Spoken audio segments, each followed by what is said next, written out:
Vamos al...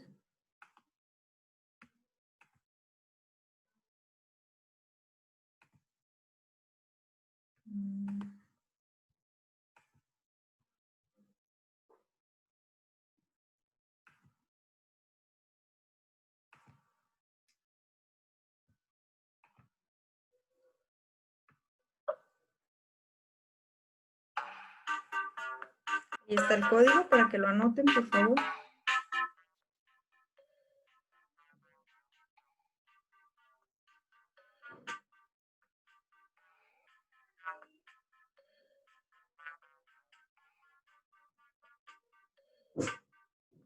Bien, ya estás, Yael.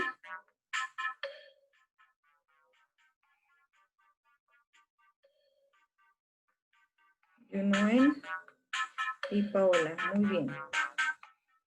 Entonces empecemos. Con ustedes tres nada más. Vamos a ver qué tal les va.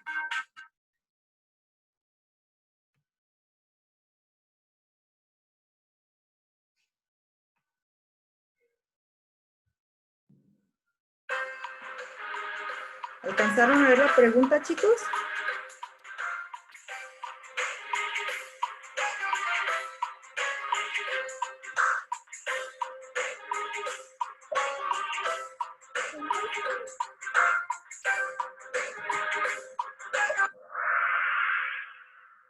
Bien, meristemos.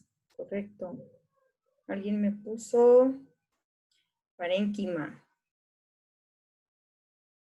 Ahorita aclaramos este punto. Bueno, creo que sí nos da tiempo de hacerlo. Recuerden que los meristemos son los tejidos que contienen las células totipotentes. El parénquima es tejido de almacenamiento nada más. Siguiente. Bien, Paula.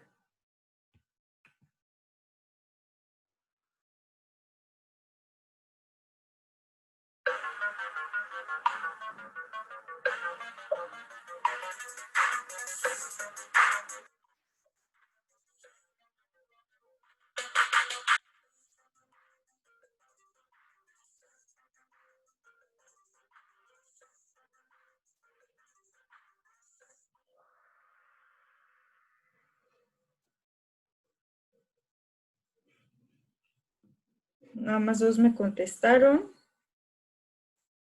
Vamos a ver quién. Y los dos lo hicieron de forma incorrecta. La respuesta correcta era todas las anteriores. Todos esos tejidos que estaban mencionados ahí eran tejidos diferenciados. Diferenciados eran todos esos tejidos que cumplían una función específica. La siguiente.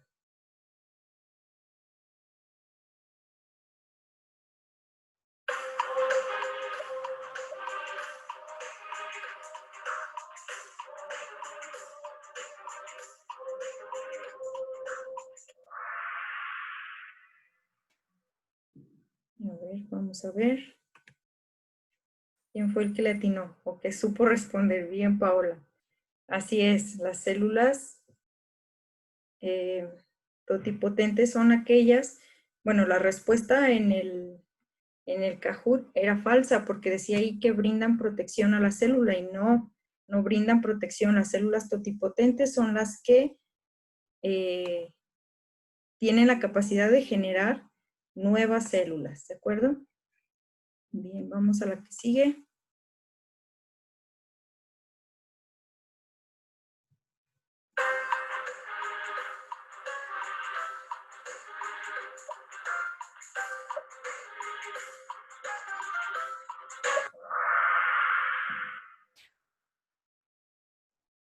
Estomas y lenticelas, me contestaron dos y uno que tubos cribosos y células cribosas.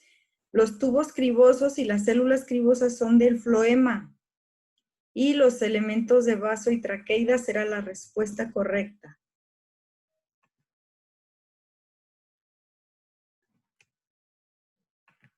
La que sigue.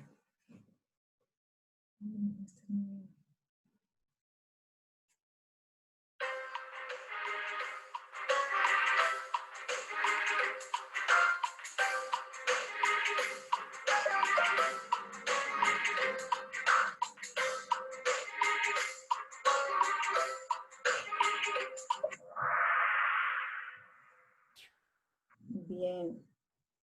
Fitohormonas y hormonas vegetales, cualquiera de las dos respuestas era correcta. ¿Se acuerdan que les dije que a las hormonas vegetales también se les llamaba fitohormonas?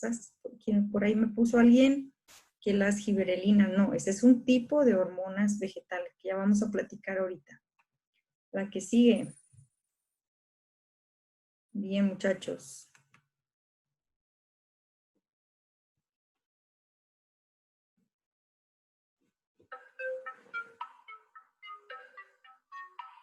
A ver, díganme si esa es una dicotiledónea.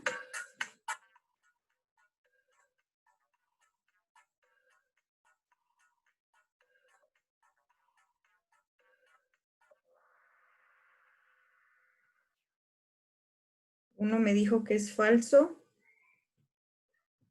y está en lo correcto. No es de una dicotiledónea, es de una monocotiledónea.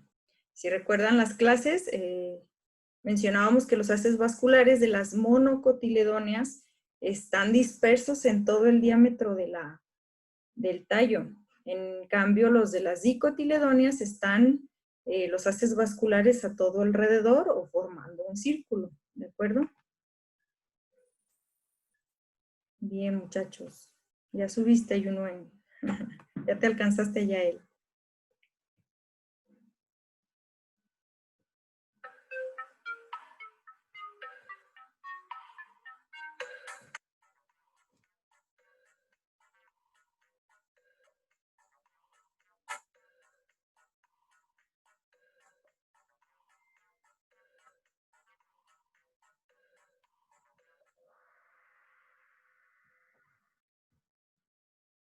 Muy diversificadas las respuestas. Efectivamente es colénquima. Recuerden que el colénquima es un tejido de soporte y generalmente está en las orillas, muy pegadito a la peridermis, a la epidermis, y ese colénquima tiene las paredes celulares engrosadas. Y ahí en la imagen, digo, ya no se ve ahorita aquí, pero se veía claramente esa parte que tenía paredes muy gruesas. ¿De acuerdo? ¿Quién fue el que me contestó? Muy bien, Yunuen. Vamos a la que sigue. ¿Qué tejido es el siguiente?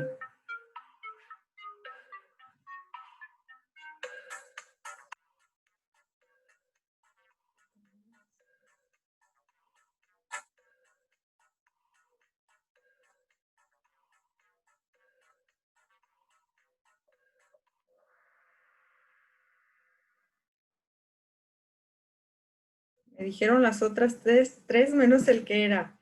Es el parénquima. Era tejido de almacenamiento, ¿se acuerdan? De hecho, hace un momento se los comenté. Tejido de almacenamiento es parénquima y es el que tiene las células con mayor cantidad de cloroplastos o amiloplastos o todas las sustancias de reserva, el almidón, la papa. ¿Se acuerdan que les decía? Este tejido es de una papa, de hecho. Vamos a la que sigue.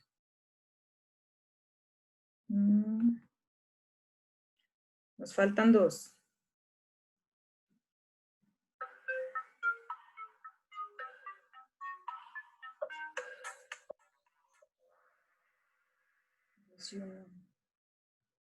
Estomas y lenticelas, es correcto. Las flores y las yemas apicales no provocan, no ayudan a la respiración de la planta, ¿ok? Vamos a ver. Bien, chicos.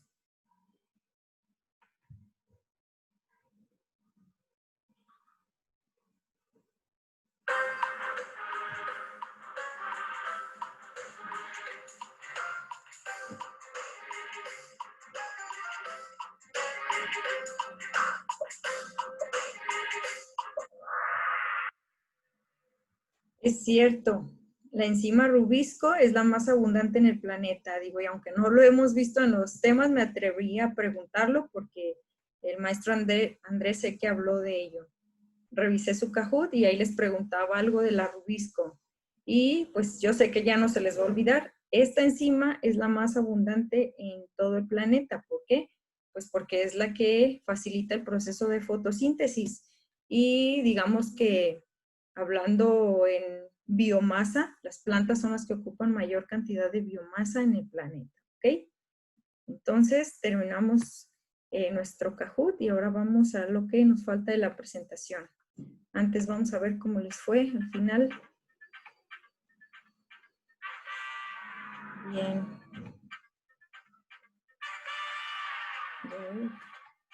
Mira nomás, repuntaste, Yunuen. Muy bien, chicos.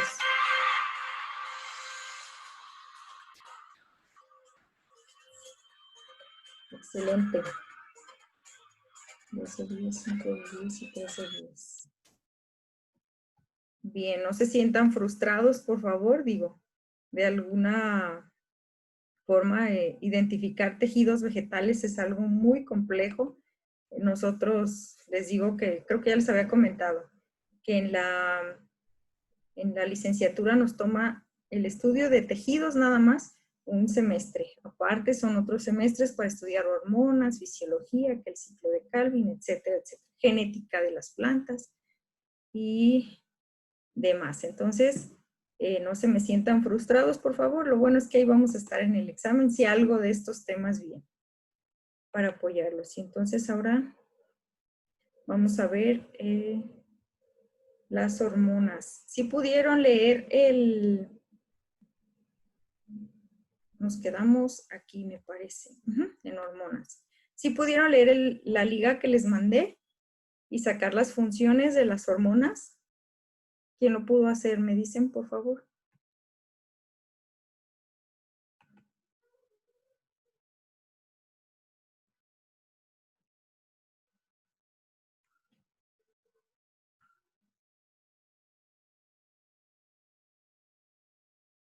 ¿Me escuchan, muchachos?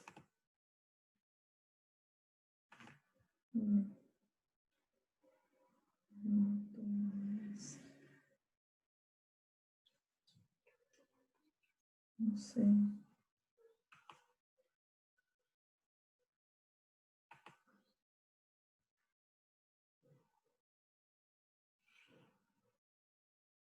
¿Me escuchan, chicos? Sí. Ya, ok. Muy bien. Entonces, si pudieron leer el artículo, ya no los escuché yo. No, pero creo que fue el profe Andrés que mandó una tablita y es la que tengo. Ok. De fitohormonas, ¿no? Ajá. Bueno, mandó una tablita de 5. Ok. De hecho, son las 5 que vamos a estudiar. Bueno, entonces las vemos aquí. Bien. Y me iba a brincar el tema, pero dije, no, sí es importante. Muy bien. Entonces, habíamos hablado que hay 5 principales fitohormonas o hormonas vegetales. De cualquier forma que les llamen, es correcta. Y vamos a hablar primeramente de las auxinas. ¿Cuál es la función de las auxinas? Bueno, aquí yo lo resumí. Ese artículo, esa liga que les había enviado, trae información hasta de cómo fue que se descubrieron cada una de las hormonas. Algunas, sobre todo el etileno, fue un accidente meramente, pero bueno, algunas otras tienen su historia también que contar. Y las auxinas se van a encargar de estimular el alargamiento celular. Esto es hacia la zona apical y hacia la zona radicular, hacia arriba o hacia abajo de la planta. Entonces, será posible el crecimiento de la planta gracias a la acción de las auxinas. También nos van a regular el fototropismo. ¿Qué es fototropismo? ¿Alguien identifica qué es? Sí, yo. ¿Qué es? Es como el estímulo que recibe por los rayos del sol, ¿no? O sea, como dirigirse hacia ellos. O bueno, Exacto. hacia la luz. Así es. Fototropismo es aquel estímulo que reciben las plantas para obtener su crecimiento hacia la luz. Entonces, si ustedes, por ejemplo, pusieran a germinar cualquier tipo de planta en una condición donde no haya nada de luz, la planta va, si por alguna razón empieza a recibir un poco de luz, la planta va a dirigir sus hojas y su tallo hacia ese haz de luz que reciba, aunque sea muy pequeña cantidad, hacia ahí se va a dirigir. Eso es el fototropismo. Incluso pueden verlo en algunas plantas que están a la sombra y todas las hojas están volteadas hacia a la parte donde reciben más luz, ya sea directa o indirectamente del sol. Entonces, todas las hojas están volteadas para captar la mayor cantidad de luz. ¿Y esto por qué? Pues porque ellas, recuerden que comen a partir de la luz. La energía del sol es fundamental para que ellas puedan obtener su alimento a partir de la fotosíntesis. Y el geotropismo es precisamente la tendencia a crecer hacia la tierra.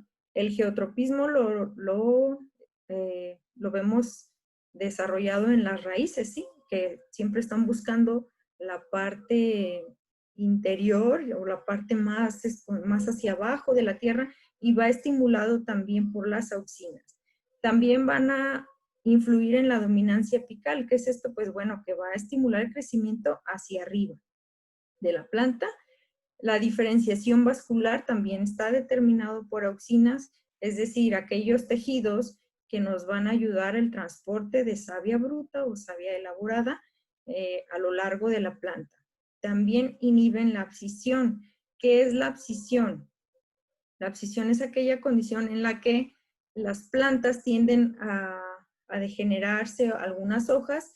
Entonces, abscisión es cuando la hoja empieza a tener, digamos, el envejecimiento y de alguna manera las auxinas van a ayudar a que esa planta no envejezca tan rápido. La abscisión va a ser esa condición en la que envejece y empieza a perder coloración la hoja, se decae, se va cayendo la hoja hasta que el peciolo es desprendido de la rama y cae. Entonces, eso es abscisión y las auxinas van a inhibir este proceso. Digamos que es una hormona de juventud prácticamente. También va a estimular la síntesis de etileno. Ahorita vamos a hablar para qué nos sirve el etileno. También estimula el desarrollo de frutos e induce la formación de raíces adventicias en los esquejes.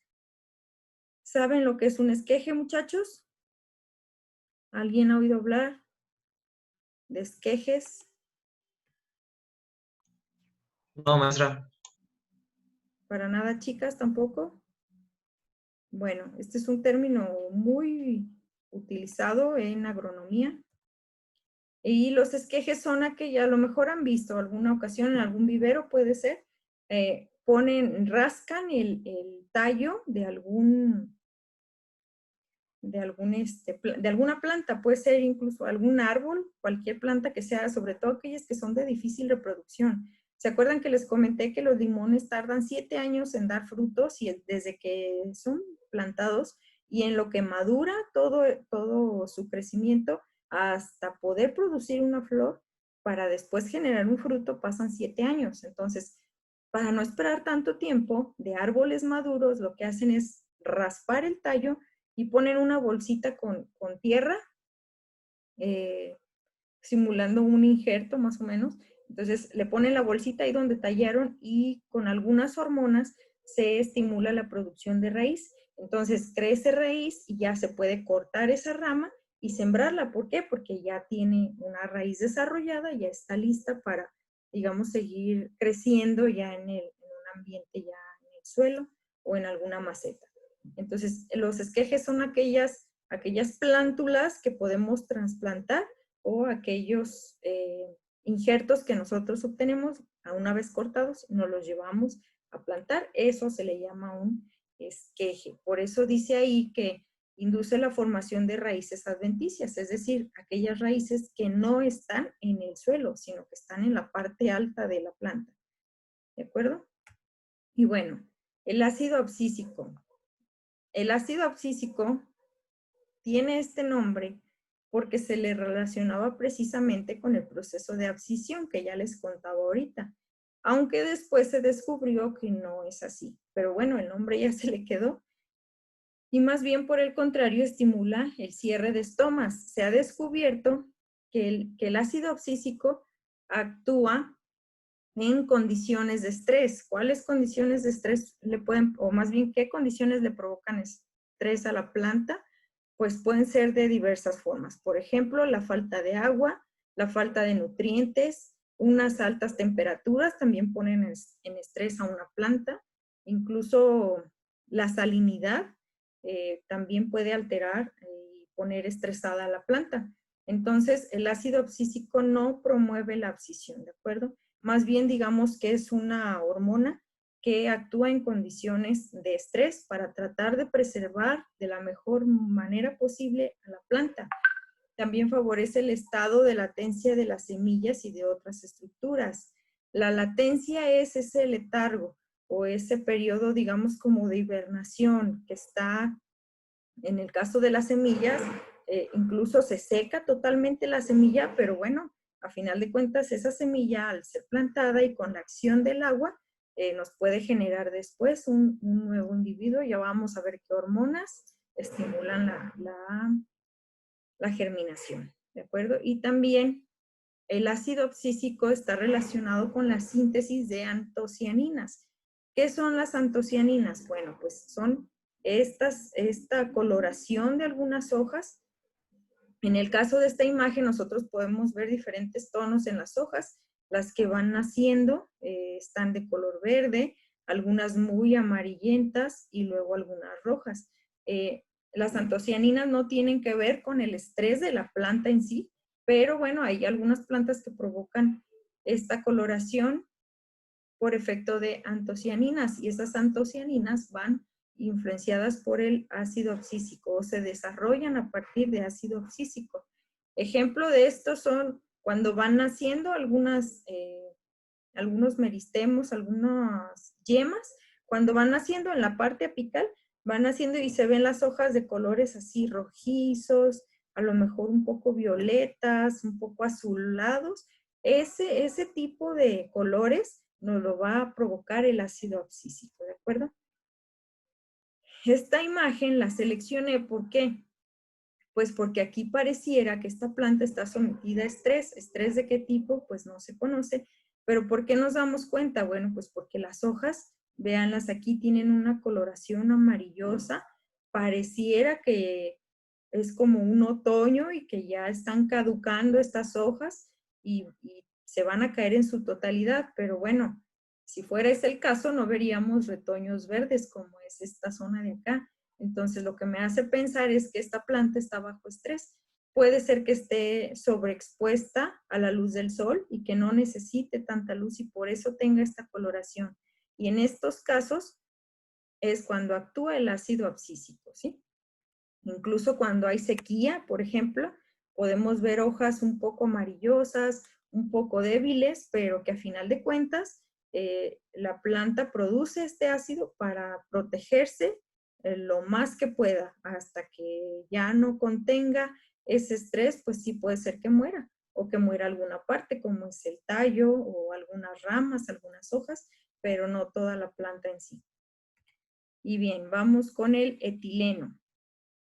El etileno es una hormona que estimula la maduración de los frutos. Esta es la que les comentaba que se descubrió por accidente cuando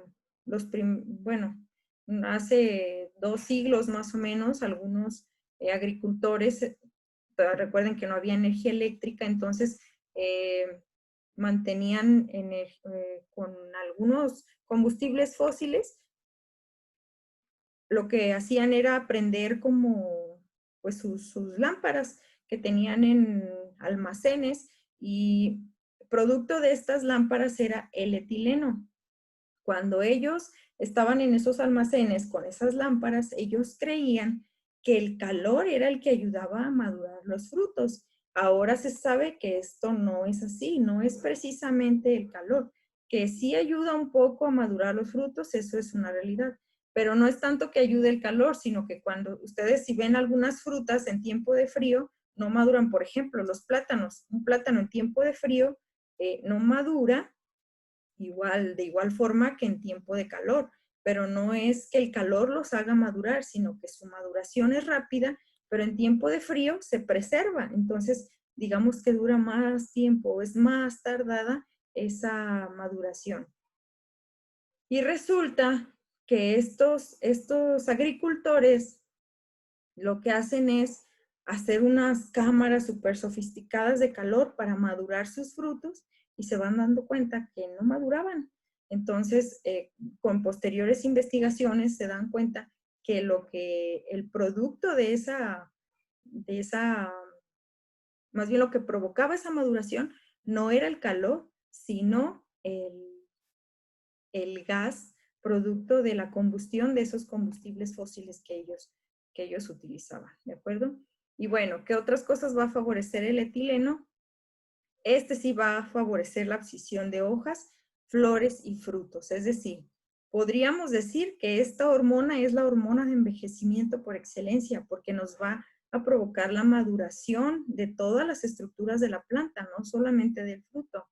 Dice que interrumpe la latencia en yemas o semillas. También nos va a ayudar con la germinación, pero va a ser en mucho menor proporción que la otra hormona que vamos a ver más adelante. Estimula crecimiento y diferenciación de brotes e inhibe el crecimiento de raíces. Les digo que es la hormona por excelencia del envejecimiento de la planta, porque al inhibir crecimiento de raíces quiere decir que esa planta está destinada a morir pronto, porque las raíces se tienen que renovar constantemente. Ahí está la absorción y donde se jalan todos los nutrientes para la planta. Y si no hay desarrollo de raíz, es muy probable que esa planta se muera. ¿Y qué es lo que pasa? Cuando nosotros trasplantamos alguna ramita o algún brote de cualquier planta que nos interesa reproducir, si no desarrolla raíz, se nos muere, se nos seca. Entonces, esta hormona no va a ser beneficiosa cuando nosotros queremos reproducir algún cultivo, ¿ok? Las citocininas. Dice que estas hormonas estimulan la división celular, son sintetizadas en la raíz y de ahí se distribuyen a toda la planta. Por el xilema sube la hormona hasta los ápices de la planta, hacia las flores, hacia los frutos, en forma general a toda la planta. Inducen la formación de órganos. Esta hormona nos va a ayudar en los meristemos, por ejemplo, a diferenciar tejidos que ya nos van a dar órganos completos. Es decir, estas citocininas nos van a ayudar a formar hojas, a formar tallos, a formar los frutos, etc. Entonces, cada órgano va a ir influenciado por citocininas. Dice que también estimulan movilización de nutrientes, rompen la latencia y regulan el desarrollo y la calidad de los frutos. Digamos que estas hormonas son parte de la buena, o cuidan la buena nutrición de la planta. Si hay buena cantidad de citocininas, entonces tendremos una planta saludable, bonita, que es el caso de este arbolito que vemos aquí. Cuando está en floración y ya cuando están los frutos maduros, pues se ven bien, se ven atractivos, las flores sanas, los frutos sanos, una planta sana en general, ¿de acuerdo? Y bueno, las giberelinas, que son las últimas hormonas. Estas giberelinas son las que yo les hablaba que había más de 130 tipos aproximadamente. Y con lo que nos van a ayudar es con la germinación. Quiere decir que estas giberelinas se encuentran principalmente en las semillas de los frutos. Cuando ellos entran en un estado de latencia, se seca la semilla y pueden durar años esas semillas hasta que se vuelvan a activar las giberelinas para empezar el crecimiento de una planta nueva. ¿Y cómo se activan? Con la presencia de agua. Ni siquiera de tierra, ni siquiera de luz, de nada. Con que haya agua presente, entonces es que se va a desarrollar la planta. Por eso es que nosotros podemos germinar semillas sin la presencia de tierra, con un poco de agua y que las pongamos en una zona oscura. Con eso la hacemos para poder germinar cualquier tipo de semilla. También nos van a ayudar a estimular el crecimiento vegetativo y lo van a hacer de una forma desmedida. Disculpen el ruido, que andan por allá los vecinos acomodando láminas, creo. Entonces, espero que no me interrumpan tanto. Entonces, digamos que las giberelinas es una hormona de crecimiento tal cual. También nos va a estimular la floración. Esto, pues es de gran importancia, sobre todo para los agricultores que necesitan muchos frutos, un crecimiento rápido de las plantas, porque también nos va a alargar entrenudos de las plantas. Si ustedes recuerdan, cuando vimos la parte de anatomía, el entrenudo es esta estructura de aquí, entre las ramificaciones. Entre una ramificación y otra, o el ápice de la planta, son los entrenudos. Entonces, esta zona de aquí nos la va a alargar rápidamente la giberelina. Si lo comparamos con los organismos animales, sería prácticamente esa hormona de crecimiento. ¿Y por qué es de importancia para los agricultores? Pues porque rápido ellos necesitan producir para generar ganancias. Entonces, además de hacer crecer rápido la planta, nos van a estimular la floración. Y recordemos que no hay frutos si no hay una flor antes. Entonces, mientras más flores haya, más frutos habrá. Y obviamente habrá que tener sus ciertos cuidados para que sean frutos sanos. Me voy a regresar un poquito, que acá no les expliqué esta imagen que tenía aquí. En esta imagen que estamos viendo aquí, vemos una comparación de auxinas.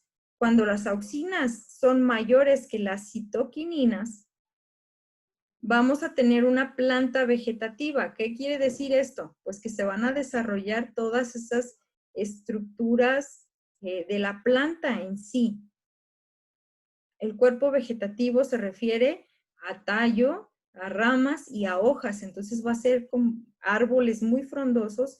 En el caso de cultivos, por ejemplo, como espinacas, que lo que nos interesa es la hoja verde y eso es lo que a la gente le gusta.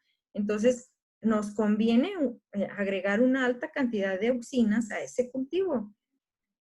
Por el contrario, si nosotros producimos, por ejemplo, manzanas, duraznos o cualquier otro árbol que tenga un fruto y nuestro interés sea el fruto, entonces tenemos que cuidar que haya menor cantidad en nuestros abonos de auxinas y una mayor cantidad de citocininas, porque nos van a ayudar a tener una planta productiva. De hecho, citocininas y giberelinas, que nos van a estimular la aparición de flores. Entonces, va a ser una planta que esté llena de flores, se polinizan esas flores y va a estar llena de frutos. Entonces, si al productor le interesa tener una planta muy productiva en cuanto a frutos, entonces hay que cuidar que estas hormonas sean las predominantes. Obviamente se tienen que cuidar todas en conjunto, no es que actúen unas, digamos, independiente a las otras, no, todas hacen un trabajo simultáneo. Algunas aparecen antes, algunas aparecen después. Ya vimos que unas se producen en el tejido en sí. En el caso de las citocininas, por ejemplo, ya vemos que es en la parte de la raíz, etcétera, etcétera. Entonces, fisiológicamente se complementan, pero cuando nosotros modificamos las concentraciones de esas hormonas, entonces podemos obtener beneficios de esas plantas. En la naturaleza, esas hormonas también se pueden controlar de una forma pues natural, y eso va regulado por condiciones de estrés, por condiciones de nutrición del suelo, incluso lo que ya les comentaba, la salinidad, cambios en el pH del suelo, todo este tipo de cuestiones, ya sea que le beneficien a la planta o le perjudiquen, nos va a alterar efectivamente la cantidad de hormonas y se va a ver reflejado en nuestras plantas. ¿De acuerdo, chicos? Entonces, díganme por favor si hay alguna duda al respecto, que ya se nos va a acabar el tiempo de la sesión. No, maestra, ¿nos va a mandar la diapositiva? Sí, igual ahorita se las adjunto para que ustedes puedan estudiarla desde inicio de todos los temas que hemos visto. ¿Y qué otra cosa les mando? Y subo el video en un momento para que lo puedan repasar si es que sí tienen interés. Y Maestra, mande. otra duda. Ahí estaba el link, creo que mandó uno de cómo se miraban al microscopio tejidos vegetales, ¿no? Bueno, Ajá, tejidos en general. sí. Ok, Ocupas, para... te lo vuelvo a reenviar para que lo tengas ahí disponible a la mano. Ok. ¿Sale? O lo agrego aquí en la presentación. ¿Sale? Yo digo que Y, mande el link otra vez. ok, se los mando de nuevo. Y nos vemos entonces en la prepa el viernes.